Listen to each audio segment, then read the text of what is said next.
There's an old Southern saying, the breath of man keeps a house alive. And when people move out and close it up, it starts deteriorating.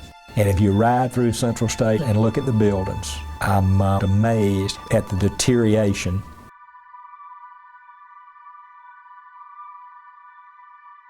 You know, the very word asylum, this simply means a refuge, a retreat. In order to restore people to sanity, put them in an orderly, rural, structured environment. Lunatics, epileptics, idiots in the terms of the day, could be cured within the institution by what was called the moral therapy. It was a really racist view. Black people aren't so subject to mental illness because we take care of them so much. Which is so preposterous. Huge amounts of stress associated with slavery. But the myth then was, oh no, they had it good, we took care of them. They having a bad time now, they just should have stayed slaves. And the doctors are very much wanting to get people well. That part of the story is over by 1900. And it becomes eugenic by the turn of the century, where there's certain populations that are just that way. Years ago, under antiquated laws, there were people in Central State Hospital that truly were not mentally ill. They were wards of the state. Their families had left them there. You know, back when Central State Hospital was the only hospital, it was like, oh yeah, you went off to Central State and you like disappeared, you know, down a hole. You might come home, you might not. Doors were wide open. If, you know, it was like, if you fall down the chute that takes you to Central State, it's an uphill battle to get out. You know, you must be mentally ill, that's why you're here. It was really inhumane, the way they did down there. I was given shock treatments. I had 25 shock treatments. As a young adult, to work my way through junior college, I participated in shock treatment. Thorazine was as important to psychiatric treatment as penicillin was to the general public, because in the 1950s you had, you know, hundreds of thousands of people locked up in institutions. However, once Thorazine came out, they were able to go out into the public settings. There was reason to fear being sent to Milledgeville. They were understaffed, there was a lot of brutality.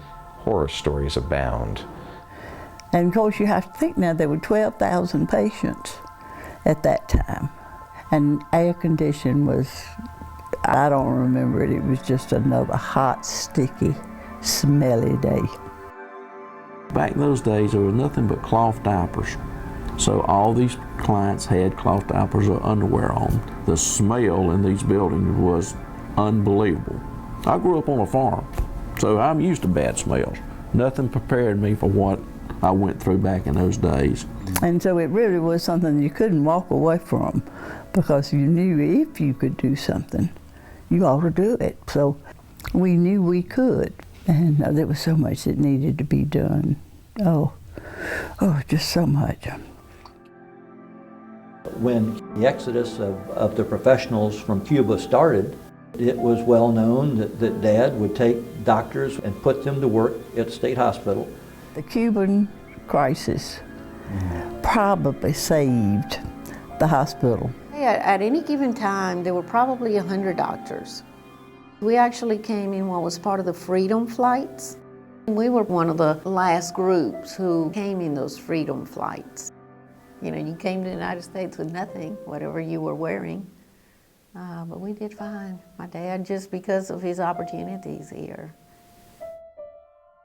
I came to Central State Hospital fresh out of undergraduate school. So I stayed there for a year working with the mentally retarded adolescents who were mildly retarded, and I realized that there was this huge institution taking care of people that maybe didn't need to be there, and that at my level there wasn't much I could do.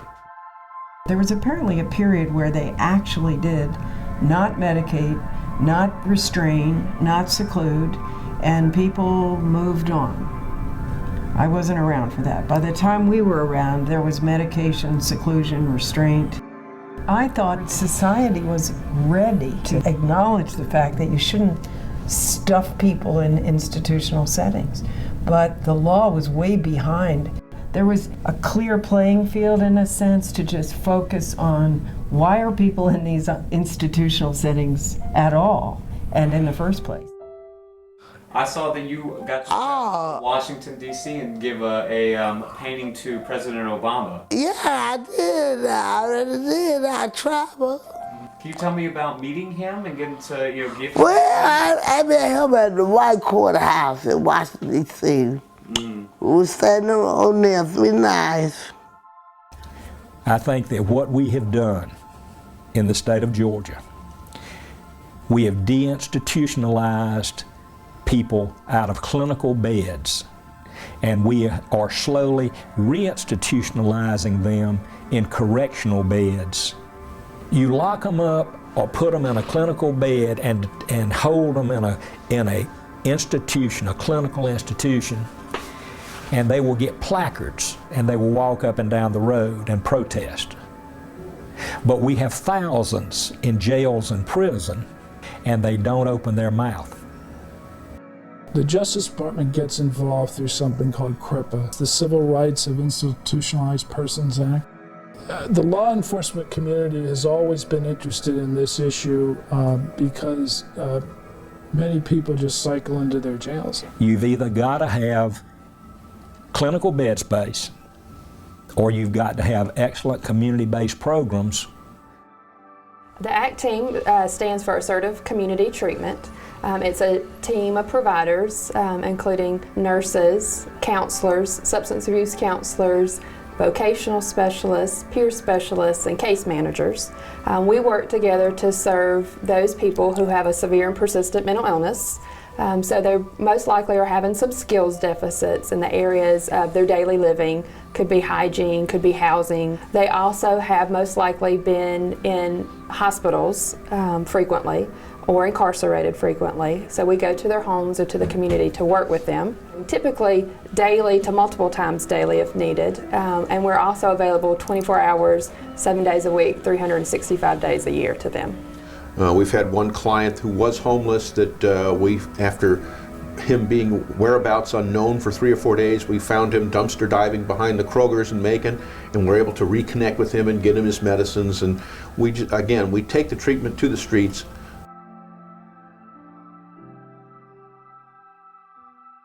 The Permanent Supportive Housing Program is intended to serve primarily individuals who are coming from a homeless status, who have a disability, either behavioral health, mental health, substance abuse, or co-occurring disorders. The person that we initially see that sometimes come with bad hygiene, only one set of clothes, not able to take a bath, and then once we put them in a place, an apartment, with just the basic living items, how they will take so much pride in keeping them clean, and it helps us over the course of time really learn that the person that we may perhaps brought from under the bridge that presented so straggly was really not the person within.